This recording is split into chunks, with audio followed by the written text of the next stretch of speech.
Berbeda tapi bersama. Tapi sekali-kali ganti aja. Gini aja kali ya. Media itu seperti pisau. Ia bisa digunakan untuk memotong buah guna disajikan pada tamu, namun bisa juga untuk melukai orang lain. Tergantung siapa yang pegang. Seorang ibu rumah tangga atau menjahat. Dulu, sebagaimana ditulis oleh Ben Anderson dalam Imagined Communities, media jadi pembangun imajinasi yang mempersatukan orang-orang dalam satu komunitas bernama bangsa melalui ikatan empati persaudaraan. Melalui majalah dan radio, Bung Karno dan para pendiri bangsa Indonesia misalnya menyadarkan kita bahwa kita di tengah perbedaan suku, agama, bahasa adalah saudara sebangsa yang wajib bersatu untuk melawan penjajah dan membangun bangsanya sendiri. Namun, sebagaimana ditulis oleh Merlina Lim tahun 2017, juga Jariens and Tapsel tahun 2017, media kini juga bisa dijadikan alat yang efektif untuk menyebarkan konservativisme dan ekstremisme. Bahwa yang berbeda adalah rival hingga musuh. Ada orang yang bahkan dia gak pernah saling jumpa sebelumnya, gak pernah silaturahmi, tapi membaca kabar tentangnya di media sosial dan kemudian dia benci orang itu atau kelompok itu. Padahal sebelumnya gak pernah ketemu, silaturahmi, apalagi tabayun atau mengklarifikasi. Gak pernah tuh. Tapi tiba-tiba benci aja hanya bermodal baca berita di medsos tentang orang atau kelompok tersebut. Karena memang ada provokasi yang dilakukan melalui media sosial yang bertujuan untuk menyebar kebencian.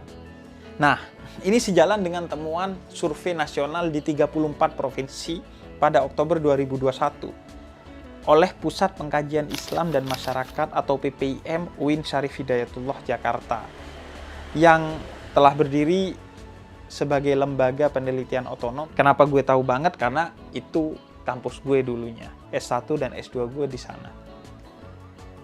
Temuannya menyebutkan bahwa individu yang terpapar media-media konservatif dalam keberagamaan memang menjadi individu konservatif dalam beragama.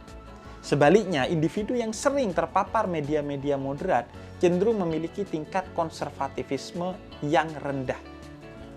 Jadi, kalau lo terus mengakses informasi-informasi yang keras tentang agama, maka lo akan berpikir, berucap, dan bersikap keras dalam beragama. Tapi kalau lo nontonin video-video yang santai, yang adem, yang toleran tentang agama, maka lo akan berpikir, berucap, dan bersikap yang toleran juga. Terkait generasi milenial maupun generasi Z, ada temuan menarik dari survei tersebut, yakni bahwa generasi milenial maupun Gen Z adalah kelompok dengan religiusitas yang lebih rendah dari generasi tua, baik generasi X maupun generasi Boomer. Namun, nah ini menariknya, dalam hal konservativisme, generasi muda cenderung lebih tinggi dari generasi tua. Aneh bukan? Religiusnya lebih rendah, tapi lebih tegang, keras, dan konservatif dalam beragama. Mereka konservatif, tapi tidak religius. Nah, ironisnya, tidak religius di sini bukan hanya tidak menghayati agama dalam level intelektual hingga spiritual, namun bahkan tidak menjalankan ritual-ritual agama dengan baik. Jadi bayangin loh, anak muda nggak sholat, tapi marah tidak karuan ketika agamanya dihina. Padahal sabda Nabi Muhammad, riwayat Imam Bukhari dan Muslim, demi Allah, Nabi tidak pernah marah karena urusan pribadinya. Artinya kalau dirinya dihina, Nabi gak pernah marah. Tapi jika ajaran Allah dilanggar oleh pemeluknya, maka Nabi menjadi marah karena Allah. Artinya, yang pasti bisa menghina Islam justru adalah orang Islam sendiri yang dia tidak menjalankan keislamannya dengan baik. Nggak sholat, nggak sedekah, nggak haji, dan lain sebagainya. Kalau orang di luar Islam, dia nggak bisa menghina kita. Misalnya nih, mereka hina kita dengan berbagai hinaan yang parah. Tapi kalau kitanya mulia, ya orang akan mengira bahwa justru dia yang ada masalah, gitu. Yang buruk, gitu. Makanya tuh banyak cerita. Misalnya Sayyidina Ali Zainal Abidin, cicitnya Nabi Muhammad. Ketika beliau dihina, beliau gak menggubris. Bahkan memuliakan orang yang menghina beliau ketika bertamu ke rumah beliau. Ketika ditanya kenapa, kemudian beliau katakan, menghina adalah akhlaknya dia, dan memuliakan tamu adalah akhlaknya gue, gitu.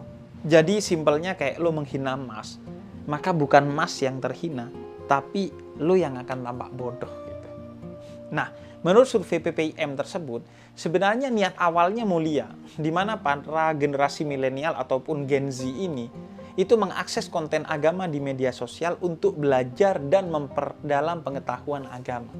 Bahkan semangatnya bukan hanya menonton, tapi juga memberi like atau dislike, men-share hingga berkomentar di kolom komentar atau media sosial mereka. Namun, problemnya nih, adalah mereka kemudian bertemu dengan konten-konten keagamaan yang konservatif. Lalu kemudian mereka penasaran karena konten konservatif umumnya provokatif. Terus mereka menonton hingga terpapar oleh konservatifisme tersebut. Apalagi karena mereka nih baru mau belajar agama. Jadi apapun konten agama yang mereka tonton, karena mereka gak punya dasar, ya mereka percaya aja.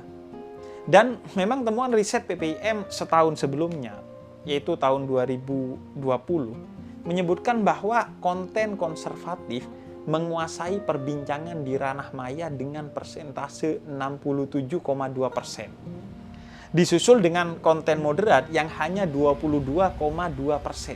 Bayangin tuh, artinya paparan konten konservatif adalah 3 kali lipat ketimbang konten moderat. Jadi bukan hanya mereka yang konservatif yang semangat nge-share video-video YouTube kelompok mereka di grup WhatsApp, lo juga harus melakukan itu. Dan nggak perlu jadi influencer, cukup ketika lo melihat fenomena toleransi dan moderatisme beragama di sekitar lo potret kemudian lo share di media sosial gitu. Misalnya lo ngelihat gereja berdampingan dengan masjid, lo foto, lo share itu. Atau lo lagi nongkrong sama orang yang berbeda suku dengan lo foto kemudian lo share gitu.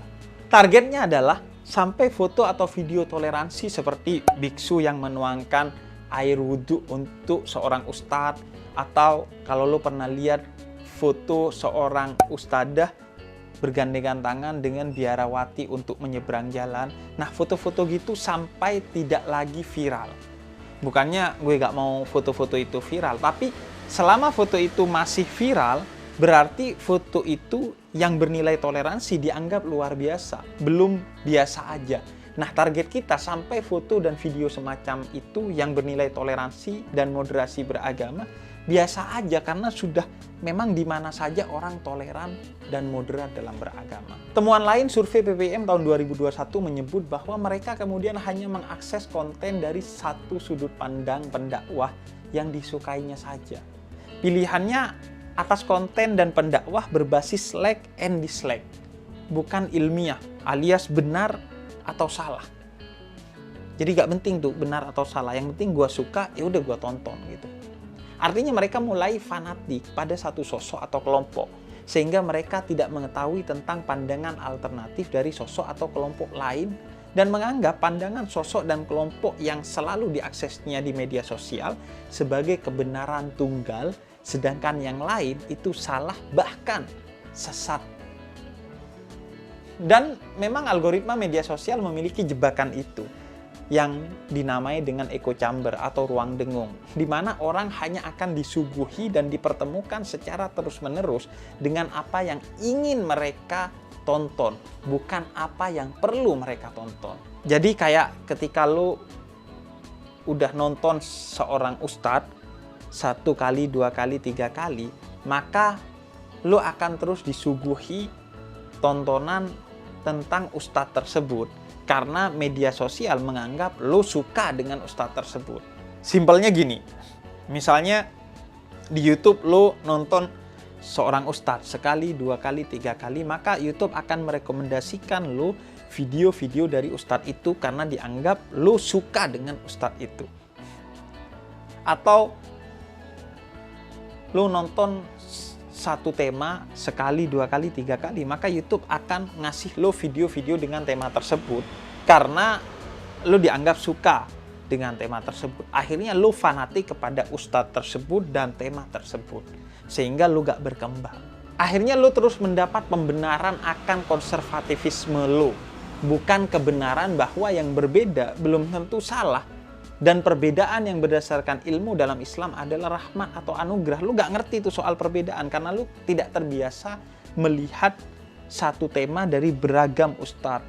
Lu hanya nonton dari satu ustadz aja gitu. Sehingga ya udah, lu hanya menganggap yang benar yang itu, yang lainnya salah gitu. Akhirnya lu jadi fanatik gitu kepada satu ustadz tersebut. Dan itu nggak baik gitu. Termasuk kalau lu fanatik cuman pada gua gitu, itu nggak baik gitu. Lo harus nonton juga video dari ustadz-ustadz lain atau tokoh-tokoh lain untuk lo mendapatkan pandangan yang berbeda. Karena yang berbeda belum tentu salah. Bahkan yang berbeda itu rahmat menurut Islam. Oleh karena itu, lo jangan mau terjebak dalam echo chamber tersebut di media sosial. Lo harus mandiri dan berdaulat dalam bermedia sosial. Karena selain echo chamber tadi bikin kalian bodoh, karena hanya tahu dari satu perspektif, juga bikin kalian fanatik dan konservatif. Dan soal fanatisme, jangankan urusan agama, urusan bubur diaduk atau nggak diaduk aja, itu bisa berabe kita, bisa saling caci maki. Bayangin apalagi kalau soal agama.